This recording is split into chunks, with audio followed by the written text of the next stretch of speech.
আসসালামু আলাইকুম রহমতুল্লাহি ওবরাকাতুহু। সম্মানিত দিনী ভাই ও বোনেরা, আজকে ইফতারের দোয়া সম্পর্কে আলোচনা করব।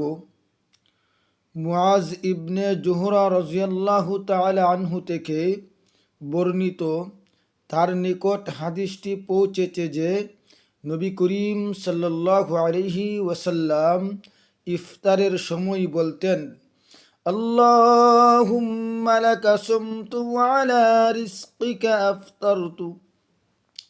নবী করিম সাল্লাল্লাহু আলাইহি ওয়াসাল্লাম ইফতার সামনে নিয়ে এই দোয়াটা পাঠ করতেন।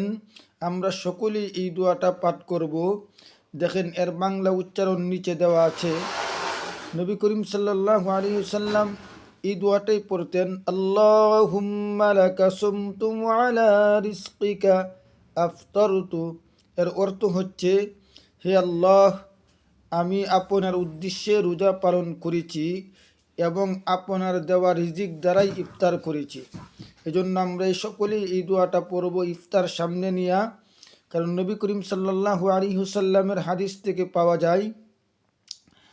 আর যারা আমার চ্যানেলে যারা নতুন আছেন, এরা কি করবেন, সাবস্ক্রাইব করবেন, যাতে করে ইসলামিক ভিডিও আপনাদের কাছে সবার আগে পৌঁছে যায়। আমি যখন ভিডিও ছাড়বো তখন আপনাদের কাছে পৌঁছে যাবে। আপনারা সকলেই সাবস্ক্রাইব করবেন ইনশাল্লাহ।